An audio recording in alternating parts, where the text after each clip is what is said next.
Hello, welcome back all of you. मैं रंजन कुमार और आज हम लोग हिमालय पर अनुच्छेद लेखन पढ़ेंगे संस्कृत में। ये आपके लिए बहुत ही इंपॉर्टेंट है क्योंकि जो है हिमालय पर अनुच्छेद लेखन ना तो 22 में पूछा गया है ना 23 में पूछा गया है। ये सिर्फ 21 में प्रथम पाली में पूछा गया। तो इस बार किसी ना किसी प्रथम पाली में पूछे या सेकंड पाली में पूछे, लेकिन पूछ सकता है। तो इसलिए इम्पोर्टेंट है, जिसको भी याद नहीं है वो याद कर लें। तो चलिए देखते हैं कि आसान तरीके से कैसे याद किया जा सके। तो पहले हम क्या करें, 7 वाक्य इसका हिंदी याद कर लेंगे, उसके बाद उसको सातों को देखिए यहाँ लिखे हैं, बारी बारी से सबको लिख देंगे।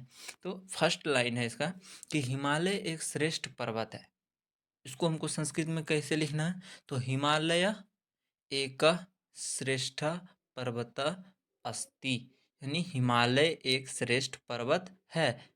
तो दूसरा नंबर है, यह भारत के उत्तर में स्थित है। ये कहाँ स्थित है, तो भारत के उत्तर में। तो संस्कृत में यह का संस्कृत हो गया इदम, भारत के तो हो गया भारतस्य, उत्तर में तो उत्तरे, और स्थित है का संस्कृत होता है तिष्ठति। तिष्ठति, ठीक है। तो क्या हो गया, इदम भारतस्य उत्तरे तिष्ठति, यह भारत के उत्तर में स्थित है।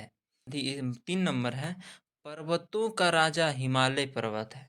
मतलब पर्वतों का राजा जो है हिमालय पर्वत को ही कहा जाता है। इसको संस्कृत में कैसे लिखेंगे, पर्वतों का राजा तो पर्वताम, पर्वतों का तो पर्वताम, और राजा का हो गया राज्ञ, राजा का राज्ञ तो पर्वताम राज्ञ, हिमालय तो हिमालय, पर्वत है तो पर्वत है का क्या हो गया अस्ति। तो पर्वताम राज्ञ हिमालय पर्वत अस्ति, पर्वतों का राजा हिमालय पर्वत है।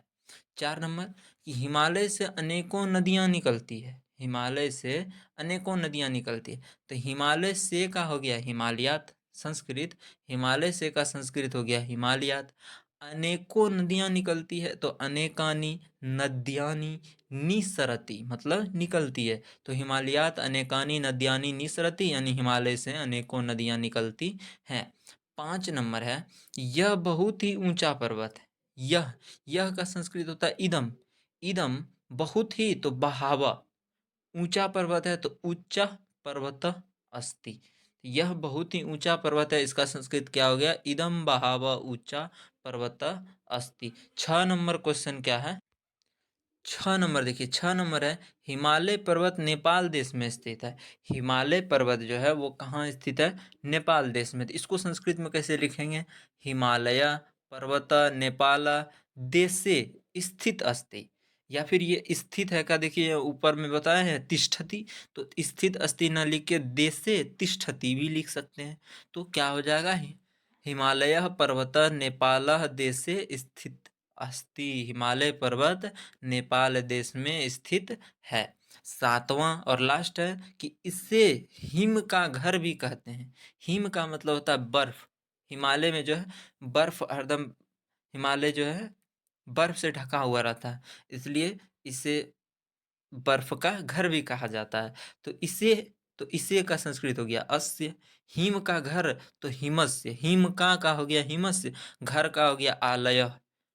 तो अस्य हिमस्य आलय भी कहते हैं तो इति कथ्यते, अस्य हिमस्य आलय इति कथ्यते, यानी इसे हिम का घर भी कहते हैं।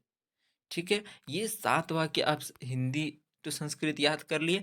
अब जब अनुच्छेद लेखन लिखना होगा तो आपको ये हिंदी टू संस्कृत नहीं लिखना, बल्कि ऐसे हेडलाइन दे देना हिमालय, उसके नीचे फर्स्ट लाइन सेकेंड लाइन फिर third fourth fifth six seven सब उतार देंगे जैसे वो हमने लिखा है। तो ये आपका हो जाएगा अनुच्छेद लेखन। जैसे फर्स्ट लाइन में हमने वहाँ याद किया था हिमालय एक श्रेष्ठ पर्वत है, तो वहाँ हिंदी नहीं लिखना, सिर्फ संस्कृत लिखेंगे कि हिमालय एक श्रेष्ठ पर्वत अस्ति। दूसरे में याद किए कि यह भारत के उत्तर में, तो यहाँ लिखेंगे इदम भारतस्य उत्तरे तिष्ठति। फिर पर्वतों का राजा हिमालय पर्वत है, तो पर्वताम राज्ञ हिमालय पर्वत अस्ति, हिमालयात अनेकानि नद्यानि निसरन्ति। दूसरा लिखेंगे हिमालयात अनेकानि नद्यां निसरन्ति। फिर दूसरा लिखेंगे कि इदम बहाव उच्च पर्वत अस्ति। फिर हिमालय पर्वत नेपाल देशे स्थित अस्ति। इसी तरह सातों लिख देंगे और हमको 7 नंबर मिल जाएगा इतना सही लिखने का। जितना लाइन लिखिएगा, जितना वाक्य में लिखिएगा, उतना नंबर मिलेगा। 7 से ज़्यादा भी लिख सकते हैं, हमने यहाँ 7 ही लिखा है। तो आज भर के लिए इतना ही, याद कीजिए, पढ़ते रहिए और ज़ोर-शोर से तैयारी कीजिए। बाकी और किसी टॉपिक पे वीडियो चाहिए तो कमेंट कीजिएगा। वीडियो पसंद आया हो तो लाइक शेयर कर सकते हैं। बाय, आज भर के लिए इतना ही।